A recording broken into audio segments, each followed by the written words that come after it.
By saying, you are each such a blessing.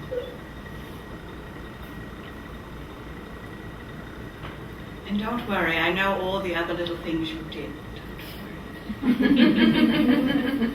worry. You are still the blessing on this earth. Because part of what would bring you here today is a commitment to love. Right? Despite whatever difficulty or challenge or upset or wrangling or circumstance is in your life, what brings you here and to go to church and to be out in nature and to pray with your fairies in your kingdom of light here is a commitment to love.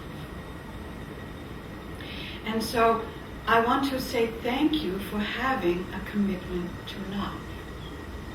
Because here we are right now in the world where the chasm, to speak metaphorically, is really between those who are looking only with the eyes of fear and those who are most often looking with the eyes of love. Occasional little leaps of fear, we know that. But who have made a commitment to look through the eyes of love. Because when you have that commitment, when you've made that commitment in yourself, your life organizes itself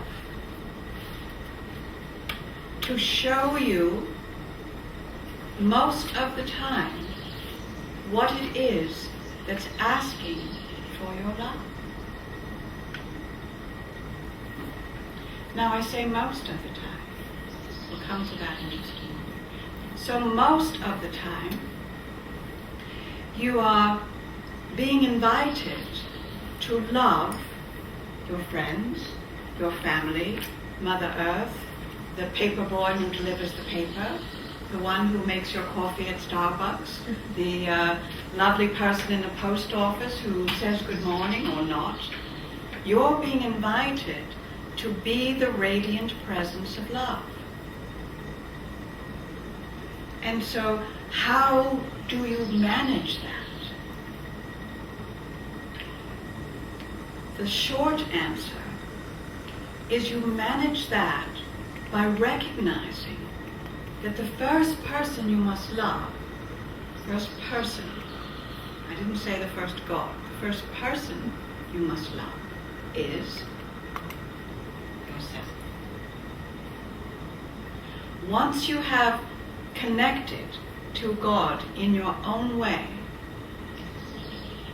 and make no mistake, I have no dismissal of someone who is a Buddhist, someone who loves to be a Krishna, someone who loves to go out in nature as their cathedral.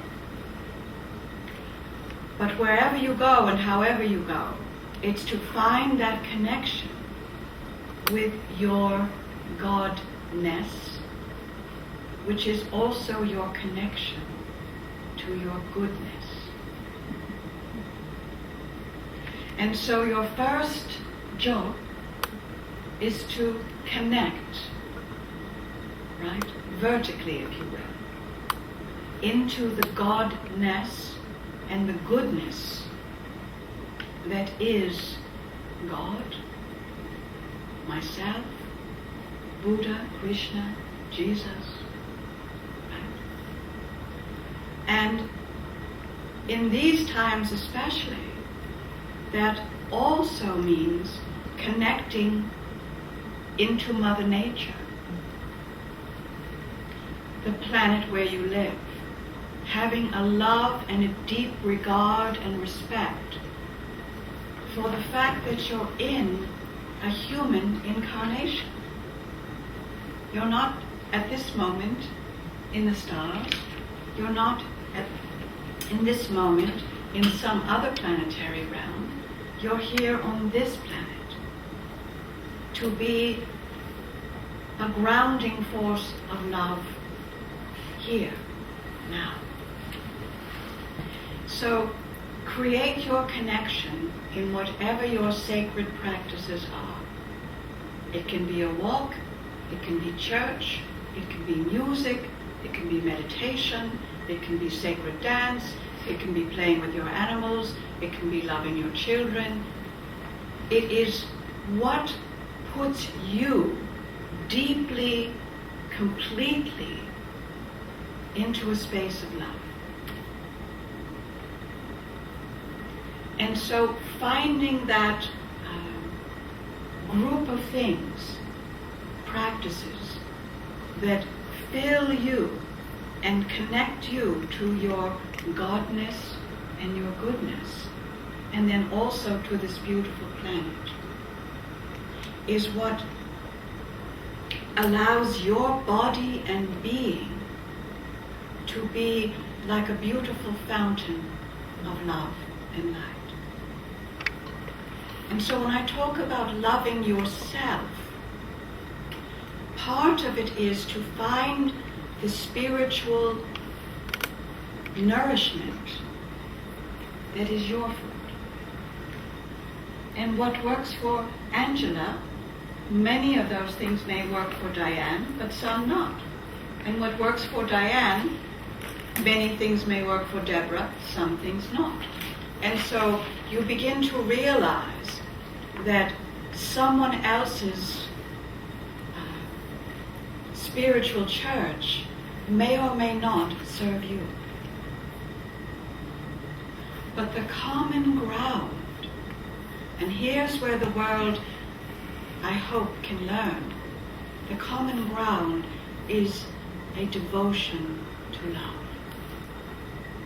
And so you can smile at someone dancing for Krishna. Go Krishna, right?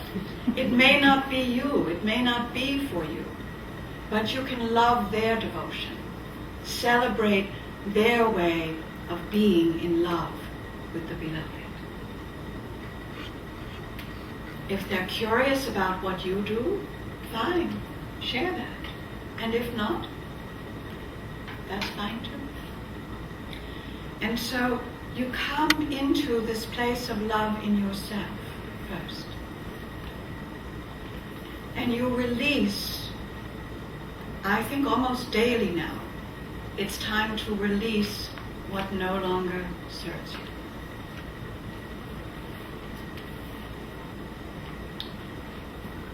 And so, again, for each person, there will be distinctions about what does not serve me. I loved what Paul said about humility. Some people have to take that on so that they allow themselves to open their heart to even greater capacity. Others who have been very quiet and in the background need to move more into the spotlight. Not in an egotistical, aren't I wonderful way,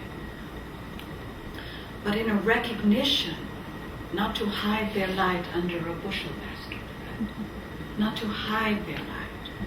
And so we're in a time of refracting and balancing your light, so that whatever is most loving for you, however you are to love, can really find even more fulfillment. So it's this wonderful way to begin a day by recognizing the God in all and the God-Goddess in you, and filling yourself with beautiful music, wonderful yoga, dance, spirit, prayer, beautiful works to read, a poem a day or a chapter in some spiritual text that just fills you with love. So whatever it is, that's, I guess, in the old days they talked about girding your loins for battle, and we don't really want to have any battles.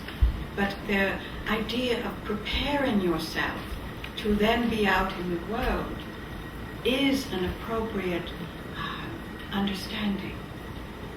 Because when you've decided to look through the eyes of love, I'm sure you recognize that not everyone in the world has made that same decision. And so now when you're out and in the world and seeing someone and feeling their despair or their doubt or their pain or their difficulty, you have enough in yourself that you can offer something.